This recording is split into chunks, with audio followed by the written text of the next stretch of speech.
If you're lucky enough to have a movie as successful as the first Jumanji, you gotta raise the bar, you gotta raise your game, you gotta bring it up, you gotta level up.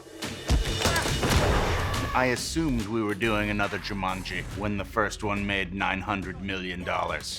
So I'm not gonna say I was surprised when I got the call. Yes! I missed you! Oh my God, you guys, hi! It sort of felt inevitable just because of how well the last movie did, which was the most exciting thing ever.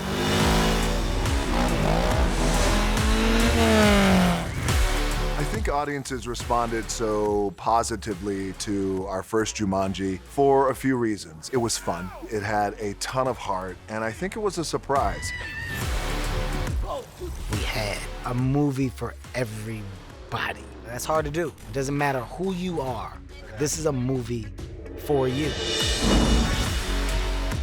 There's a lot of places that we wanted to expand on this movie, and we're like, how do we grow this? Where can we take this to really start to open up the world? Making the first movie was one of the great experiences of my career, and the fact that we also enjoy working together so much made it so it was just sort of irresistible to do another one.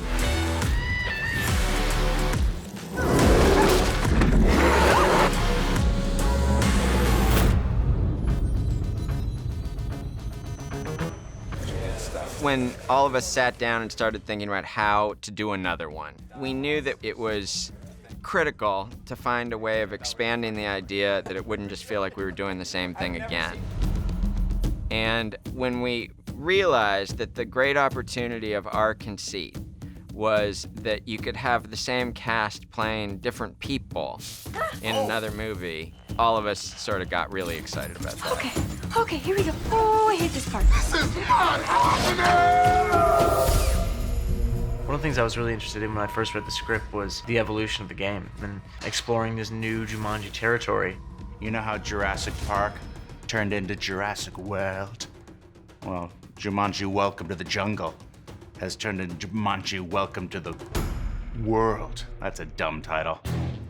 The second film is bringing things to the next level, to coin the phrase of our title. We go to the next level with our action sequences, our set pieces, and we are also no longer just in the jungle. We're going way beyond the jungle. I think that could be the title. Jumanji, Beyond the Jungle. You realize that when you see Nigel in the plane, Welcome to Jumanji! things are already starting to get different, and right away our characters get dropped into the desert.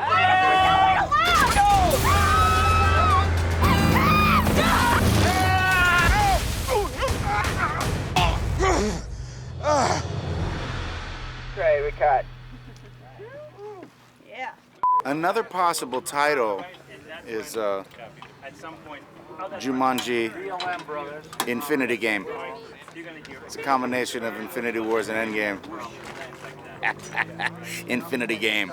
It is a game.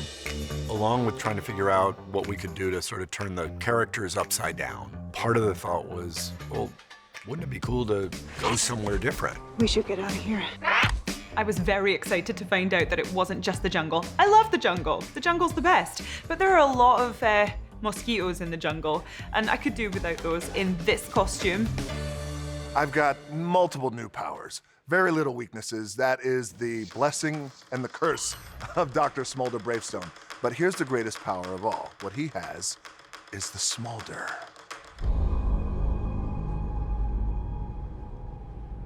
There it is. Ew, old man, get it together. It makes livers quiver. Women. And some men. Eddie, you okay? You having a heart attack?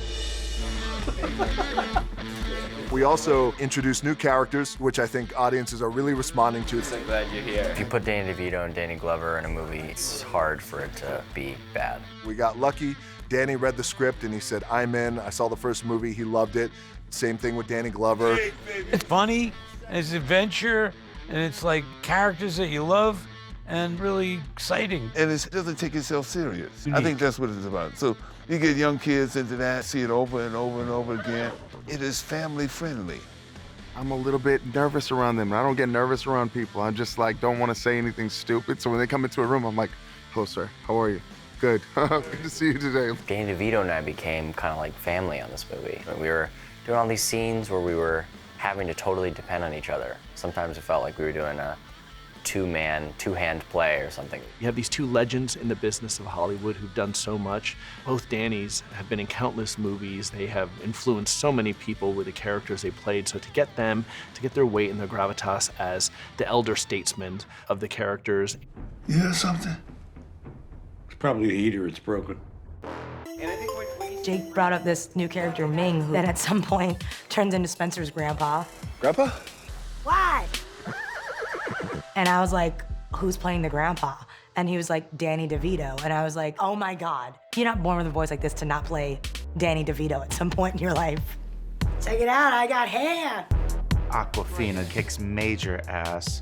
She's hilarious. She's an incredible new element. Jumanji is one of those things that it's a part of your culture. It's just a part of everything. And I still can't believe I'm here. I still think it's like a really long-running prank that someone's playing on me. We've got a new evil villain who's amazing. If you ever seen a little show called Game of Thrones, you'd be familiar with the Hound. He's about 12 feet tall. He's got murder in his eyes, and he's a tremendous actor. Jurgen the Brutal is basically brutal, and he's the biggest badass about. Big, nasty thing. I wouldn't say there's anything nice about him. He obviously was never cuddled as a child.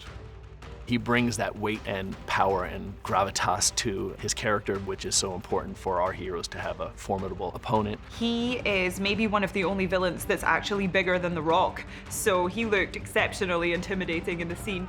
Bravestone and Jurgen the Brutal have to have a fight. But as an actor, do you think you're going to sleep the night before when you're actually going to be fighting Dwayne "The Rock" Johnson? I remember the first couple of takes. When we started, I blanked, I forgot my moves, I forgot my lines. It's two massive guys, and I don't just want to do a fight. We've all done big fights with massive guys. We've all seen it. I want to do this in a different way.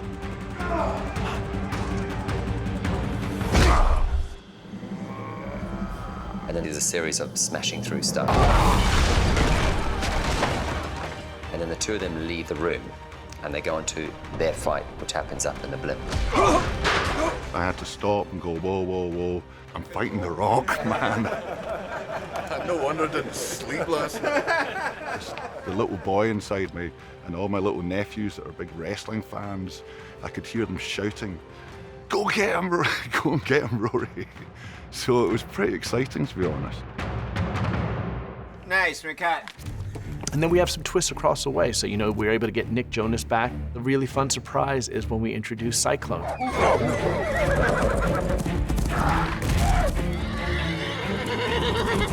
It's a beautiful horse and so professional on set. And getting to ride in on that horse with that movie star entrance was pretty fun.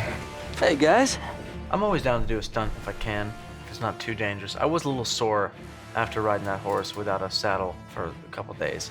But you do it for the love of the work. Jumanji really is about the animals. It's about them coming to life in a way that makes the story interesting. And we spent a lot of time working tirelessly to bring these animals to life and these environments to life. What's he doing? Wait, there are no such things as flying horses. That's a spoiler, because in case people thought there were really ones out there. So you have to work out, what is it that makes something look like it's flying? What is it that makes a horse look like a horse? Where does it make sense for the wings to connect on a horse? And Jake said from the start, this is not a scientific documentary about the emergence of horse wings. They come out really quickly, and it's a brilliant moment.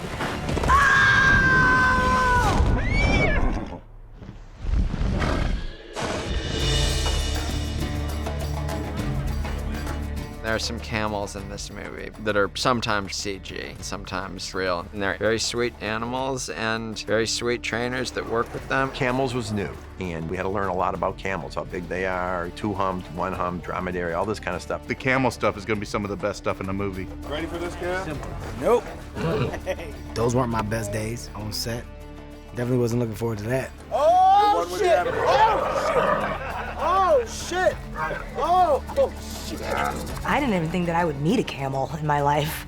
In fact, I once saw a picture of a camel, and I didn't know what it was. I didn't know what animal it was, because I'm from New York. I'd seen a cow at like 25. That was the first time. DJ Kev is legit scared up there. It is what it is.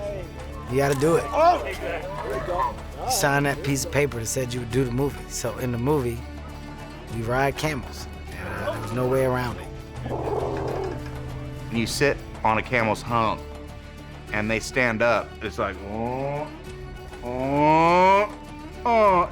Luckily, I didn't fall, but you go up high, you're like 12 feet up in the air. Always remember. Hey, we're just chilling, aren't we? I love the camels. I particularly love my camel. My favorite moment maybe was when Aquafina's camel just kept looking straight down the lens of the camera. Just love the idea that everybody's acting and then there's this camel that's just like, brilliant. His acting coach could have told him that. You know, you never look down the barrel, you know, and you don't pee on roll, all right? You don't pee on the roll, all right? I gotta tell him that next time.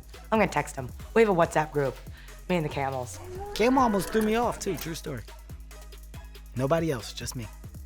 Just Kim. Why are you doing that?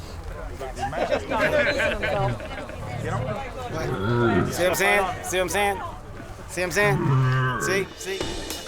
The secret ingredient to all of it is Jake Kasdan. He's the mastermind behind all of this. And without him, I just don't think it would have been the same movie. Jake ultimately knows how to tell big stories, and he has an unbelievable command of not only spectacle and VFX, but he's always anchored in story and heart. He is as funny as anybody. I mean, he's a comedian and can make these characters come to life and make people laugh brilliantly. He just has that, it's a gift.